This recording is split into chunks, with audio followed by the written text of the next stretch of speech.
Hello. Hi, everyone. Hi to my 12 subscribers. Welcome, welcome, welcome. First, let me apologize for not coming last week. Um, my name is Sarah MacArthur, and I'm the chair of the Democratic Party of Chavez County, New Mexico. And in addition to that, I'm just um, I'm just a very concerned citizen. I'm a woman, and I'm a concerned citizen because this plan, this project 2025, which I think people are, at least what I view on social media, are really starting to um, focus on what's in the book, and it's just incredibly scary stuff. So, but before I do that, I kind of want to go backwards for a second and say, what do Democrats believe in, and what do they care about? Well,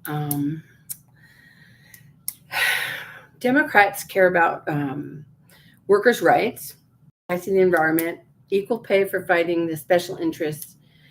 We can and should make life better for families across our nation. We believe in fairness, we believe in justice and equality for all by standing up for the middle class of Americans and those struggling to get there.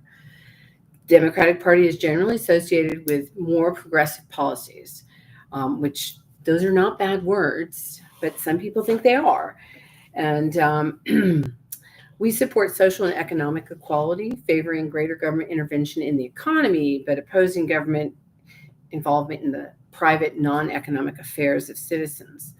Democrats advocate for civil rights of minorities, and they support a safety net for individuals, backing various social welfare programs, including Medicaid and food stamps, which we all know in this book seem to be on the chopping block.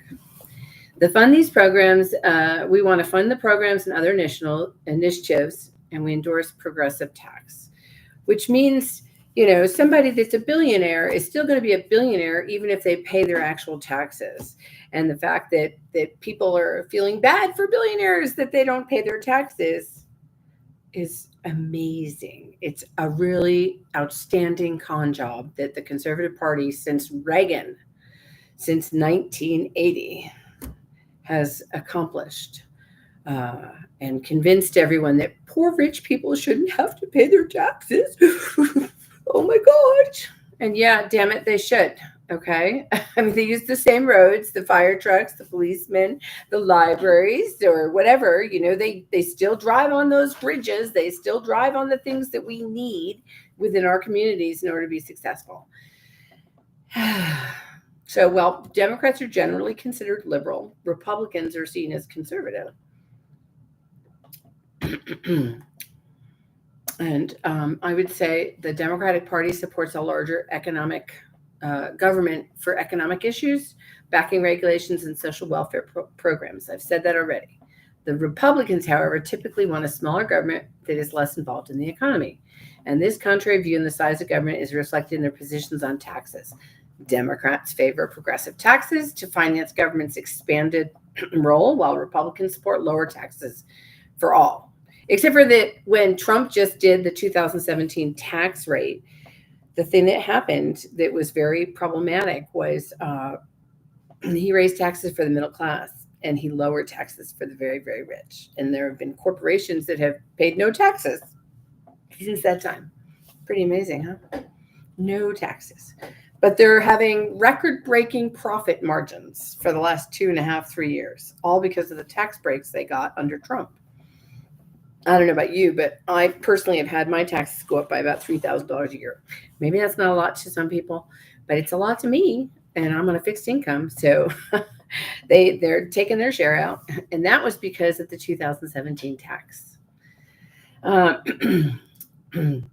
Republicans support a large budget for the military, and they pursue that aggressively. Democrats seek greater freedoms, while Republicans follow more traditional values, supposedly. Supporting government intervention in such matters. Democrats generally back abortion rights, while Republicans don't. In terms of geography, Democrats typically dominate in large cities, and Republicans are especially popular in rural areas. So those are the differences between the two parties. And it's when you had two parties, that was great. I mean, you can still find common ground. Everybody can find common ground on many, many things. The problem is that the wealthy are running the wealthy. The billionaires are pretty much controlling everything in our country, and they have, under the guise of the Heritage Foundation, made you feel like you're involved and you're part of the process. And as a conservative, you're going to be part of the group of people that we like the people we like, and we don't like the people we don't like. And guess what? You're not really part of that group. Sorry, you're just not. They're going to come after you eventually too. You're going to do something that they don't like, and they're going to come after you. So let's get back to this book. An 887-page policy agenda, a presidential personal database, presidential administrative academy, and an 180-day playbook are the 4 pillars that this presidential transition project, or Project 2025, is advocating. So when we talk about, the book and what's in the book, the things they want to achieve, they've also got plans as to how to do that. So a presidential personal database of vetted conservatives. So it's like a LinkedIn for conservatives, and people are actively pursuing that right now, turning in their resumes, getting vetted, getting, do they think MAGA enough? Are they good enough to be on the list so that they can waltz into a job? Because the plan in this book is to essentially get rid of most federal employees and fill them with people that are just loyal to them, period. If they get elected, if Trump gets elected, or any conservative president gets elected, they're going to enact this plan, and that will be the end of voting. There will be no more voting next time. You think, well, I'll vote the next time. I'll sit this one out, but there won't be a next time. There will be no more voting. A presidential administrative academy is to train the people to achieve the Project 2025 policy agenda.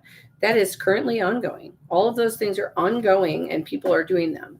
They also have a playbook for the first 180 days of exactly what they want to happen, on day one, who they're going to, that's in here. Do these things on day one and start taking over and canceling things and reevaluating all the laws and just automatically turning over huge, vast swaths of control, and not having 3 equal branches, but having the presidential branch be over the other 2 branches.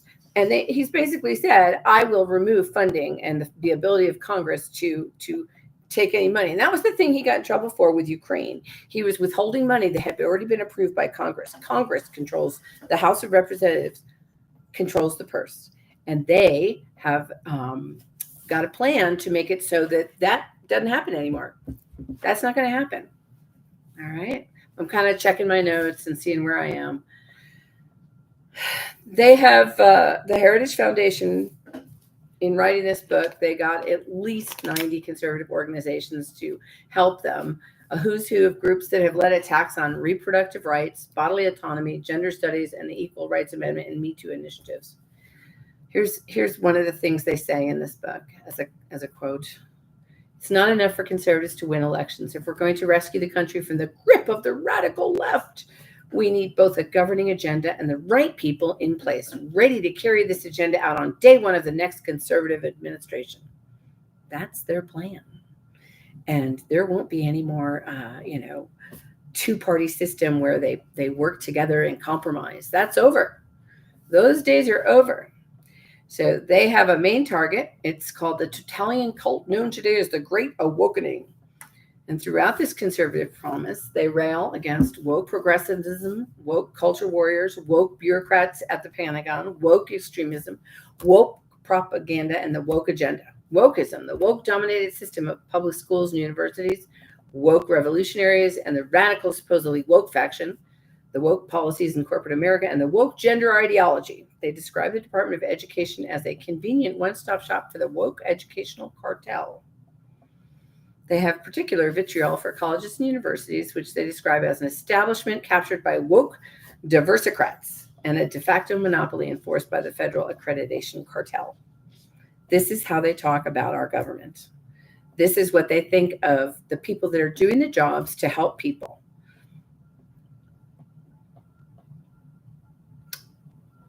So the plan has 4 goals. I'm kind of doing a backwards review of what's in the book because I started reading the Department of Defense, Department of Justice, and I may get to it, but I'm going to try and limit this to 30 minutes. And I'm going to just tell you,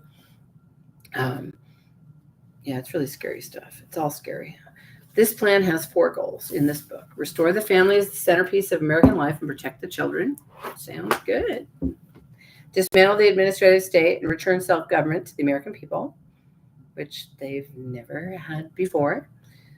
Defend our nation's sovereignty, borders, and bounty against global threats, and secure our God-given individual rights to live freely without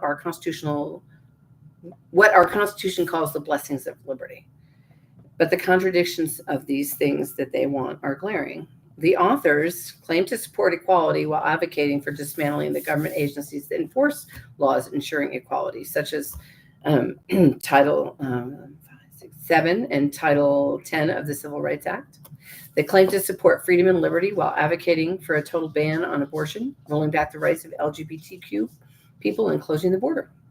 They claim to support free speech while advocating for banning any mention of critical race theory and gender ideology from schools and other societal institutions. They claim to support working class while calling for tax cuts for the rich, elimination of labor protections, and deregulation of big business in the oil industry. And just so you know, that's already happening. Things like that are already happening. In Kentucky, they've got children working in factories. In Florida, DeSantis just passed a law in Florida saying that employers no longer have to offer their workers outside in the fields breaks in order to control, their heat stroke. That's just been removed. I don't even know how that's even lawful. I don't think it is, but I mean, we have OSHA and all those things. Okay, Project 2025. And there's an article in this magazine called, what's the name of this magazine? I think it's called Women. They call it the Rights Dystopian Plan to Dismantle Civil Rights and What It Means for Women. Conservatives today are working to make their policy priorities permanent no matter what happens in future elections. Kevin Roberts, president of the Heritage Foundation, during a news conference on government funding with the House Freedom Caucus outside the U.S. Capitol in September 12th. That's a picture of him on my screen. Wealthy right-wing think tank, the Heritage Foundation, has published a detailed plan for the next Republican president to use the executive branch of the federal government to attack the rights of women, LGBTQ people, and the BIPOC community by eliminating the agencies and offices responsible for enforcing civil rights laws and placing trained right-wing ideologues, political appointees, they do that in Russia, in staff positions throughout the federal government.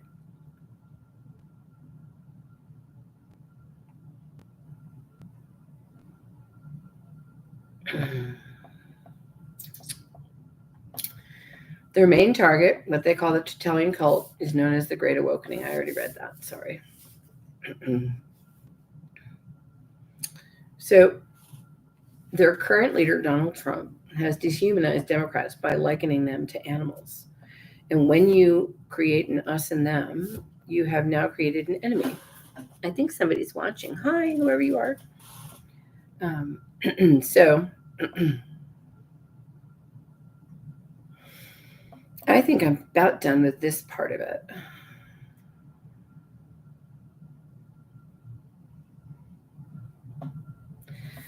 Throughout this book and reading all of this, they always assume and say things really horrible about the left or the deep state or those things. They brand us elites, and they charge us with making decisions for us, for the right side of things, and working to serve themselves first and everyone else a distant second.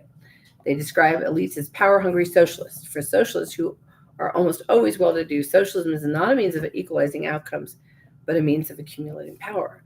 And they never got around to helping anyone else. And the irony is that the Heritage Foundation, many of the organizations in their coalition, are led and funded by billionaire capitalists, most of whom don't want to pay their fair share of taxes or be limited by labor laws or environmental regulations designed to protect the public from economic abuse, pollution, and climate change.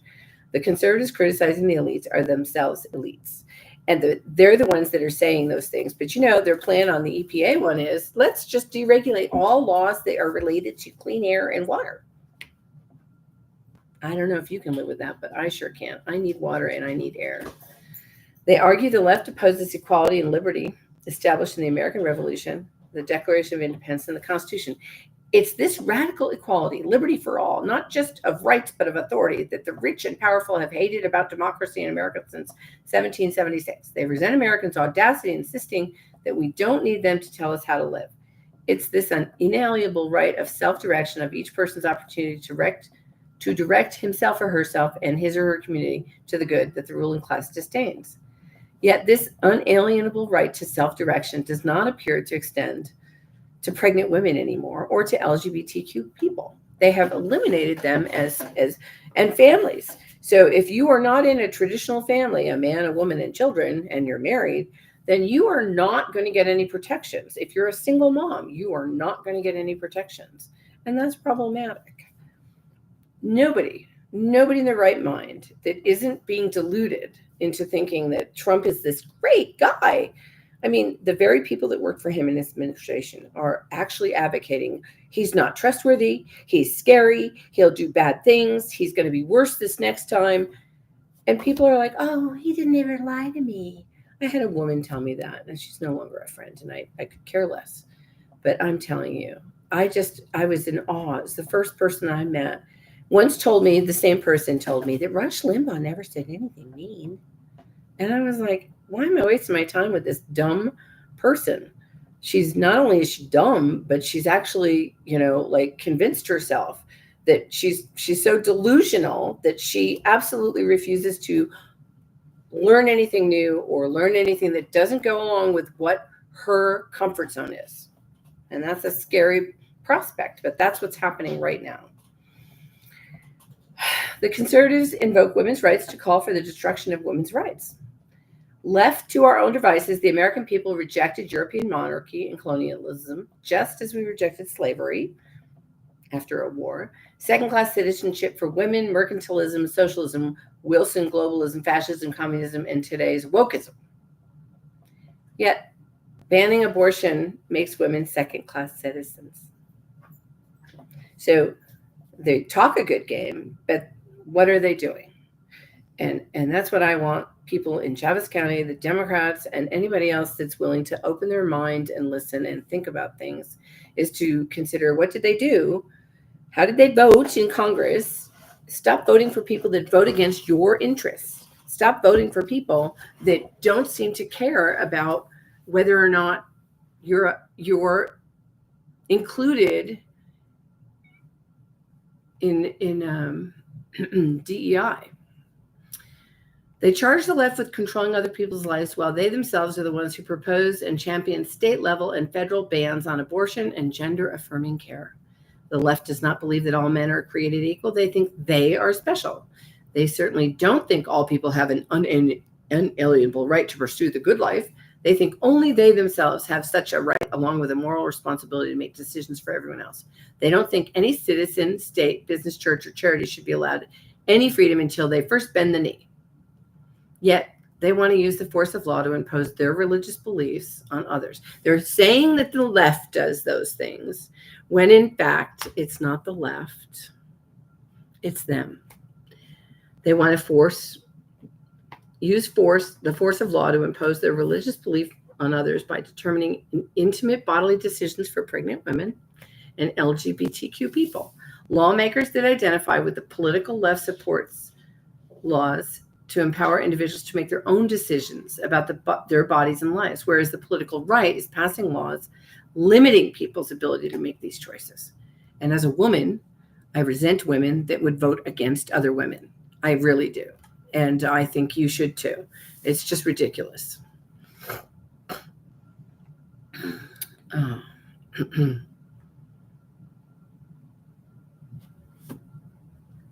This is how they explain what freedom means in the Constitution. An individual must be free to live as his creator ordained to flourish. Our Constitution grants us, each of us, the liberty to do not what we want, but what we ought. This pursuit of the good life is found primarily in family, marriage, children, Thanksgiving dinners, and the like. What? Thanksgiving dinner and your creator? On immigration reform, they say the only direct impact of open borders on pro-open border elites is that the constant flow of illegal immigration suppresses the wages of the housekeepers, landscapers, and busboys. That's on page 11 in this book. Okay. And the other thing that I just read about the creator is on page 14. On billionaire climate activists, they say their concern for the environment is not a political cause, but a pseudo-religion meant to baptize liberals' ruthless pursuit of absolute power in the holy water of environmental virtue. Page 11 again. Climate changing oil and gas is not the problem, it's the solution, they say. America's vast reserves of oil and natural gas are not an environmental problem. They are the lifeblood of economic growth. Wow. How's that climate change working out for you now in Texas? I mean, they've had how many fires, how many tornadoes? You know, when you see 60 tornadoes in a day, there's a problem. I mean, I think that the middle of this country is about tired of being beat up. And they have been beat up.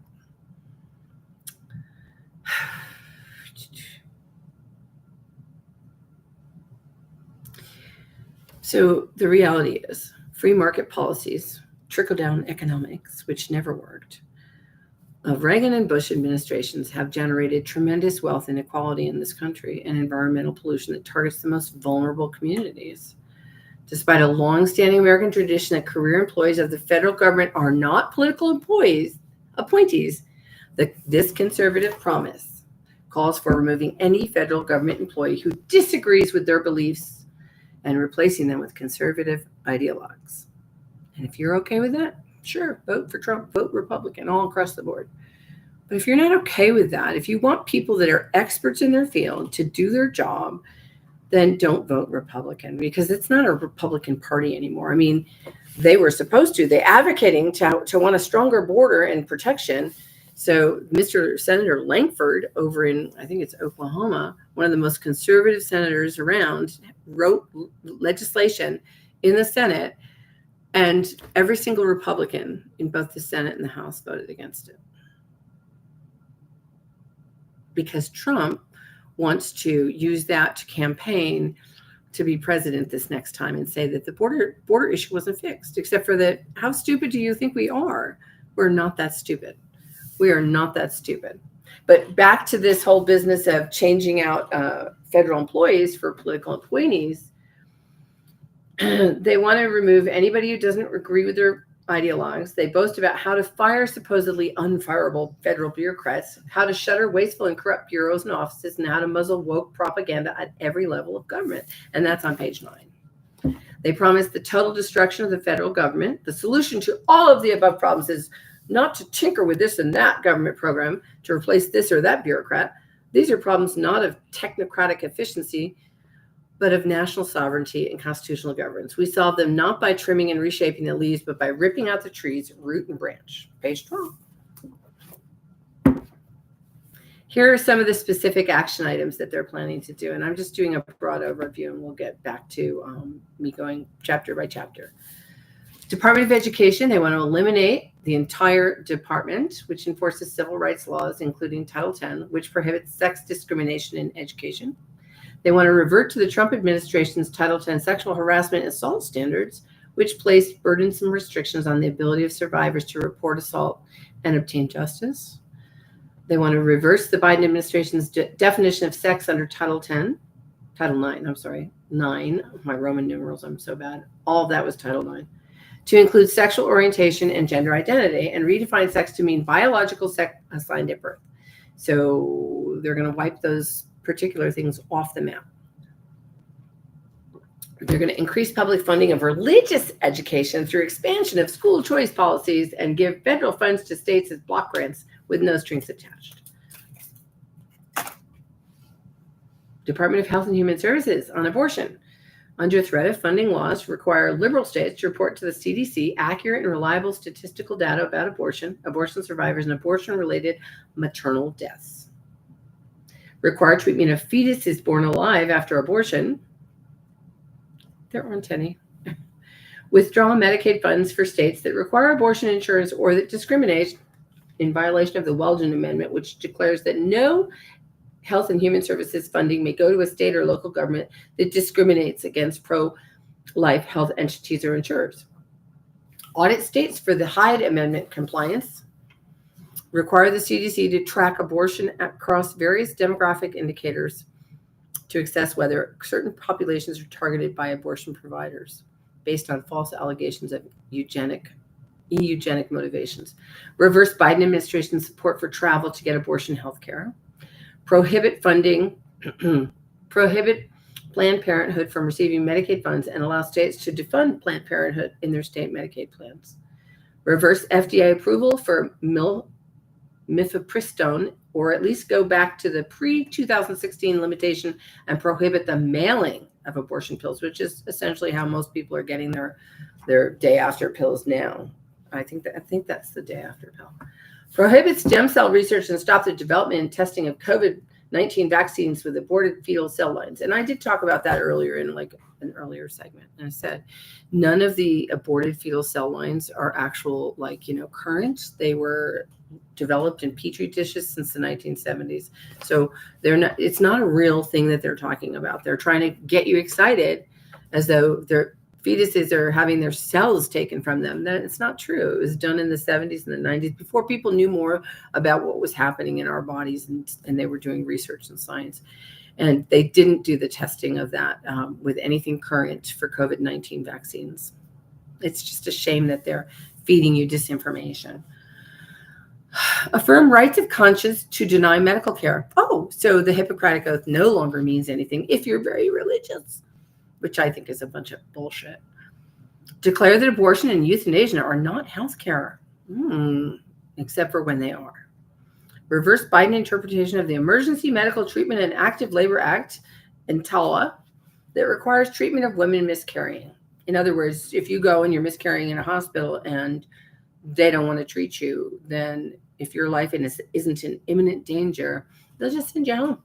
You can just be miserable and get sepsis. Nice. On gender affirming care, block gender affirming healthcare. That's what they want to do.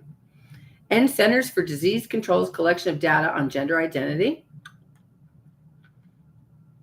Block National Institute of Health research on gender identity and transgender healthcare, and instead fund studies into the short-term and long-term negative effects of cross-sex interventions.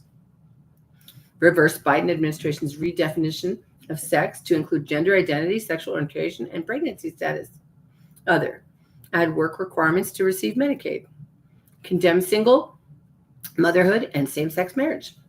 HHS should prioritize married father engagement in its messaging, health, and welfare policies. So underneath the administration of children and families, use TANF welfare money to promote marriage, healthy family formation, and delaying sex to prevent pregnancy, which is hysterical. The religious people are the ones that have children when they're teenagers because their parents don't talk to them. Child support in the United States should strengthen marriage as the norm and restore broken homes and encourage unmarried couples to commit to marriage. Led and funded by multi-billionaires such as oil moguls Charles and David Koch, conservatives have fought for years to cut taxes, deregulate business, ban abortion, eliminate civil rights protections, as well as public health and environmental regulations, privatize government institutions such as public schools and prisons, and eliminate welfare programs such as, and I disagree with this, Social Security is not a welfare program. It is a paid-for benefit that you paid into and your employer paid into. That's not welfare. But they want to eliminate that and Medicare and Medicaid and food assistance, SNAP. In 2017, Donald Trump enacted many of these policies, which were later reversed by the Biden administration. And with careful planning, conservatives today are working to make their policy priorities permanent no matter what happens. Well, that's scary. I mean, we have amendments, right? So those were all the really crazy things that I wanted to tell you about. And I'm at 29 minutes. Holy cow. There's even more crazy stuff. I want to call the Health and Human Services, the Department of Life.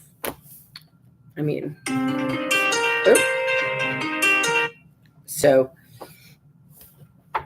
it's just some really crazy stuff. As far as the Department of Justice, basically they're going to cut them off at the knees and review everything that they're doing. They want to review every single thing that they are doing. Where did that go, actually? Department of Justice. Here we go. Oh, no, I'm not in the right place.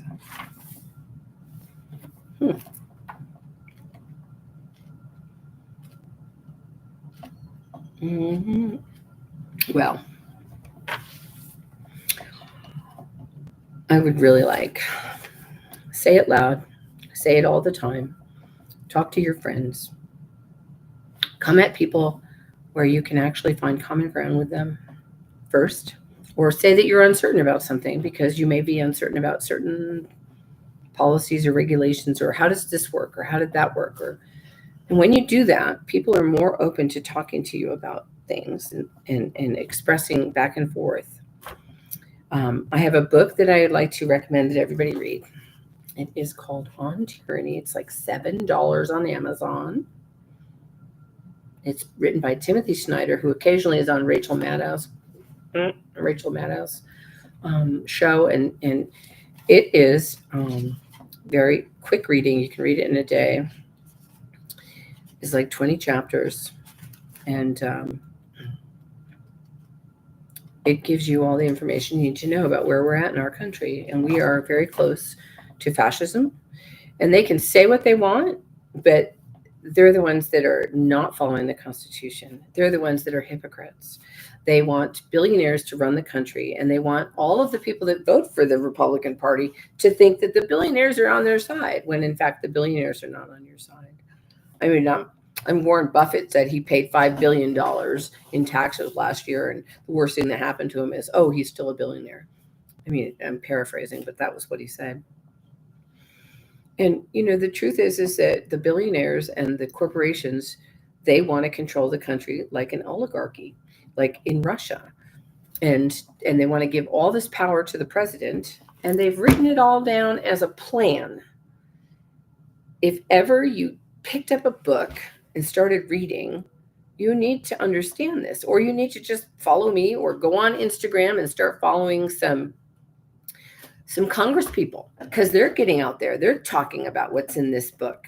The lady from Congresswoman from Presley from Massachusetts, Representative Crockett from Texas, they're talking about this stuff. And there are people that I follow on Instagram that are brilliant, and they have been telling us what's going to happen. And, they do a much better job in a short amount of time of putting their thoughts together than I do. But I appreciate anybody that actually watches this. I'm nervous. I'm scared. And I'm going to waste my Wednesday afternoons talking to you about crazy stuff that's important for you to know. And don't vote against your interest. And don't vote against other women. I mean, we are going to end up with that person. If the Republicans get elected, then we're going to end up with an entire segment of our society with less rights than you had growing up. And I know you can't be okay with that. So say it loud and pay attention to what's happening. Pick up a long book. Pick up On Tyranny. Buy it. Read it. You still have to understand.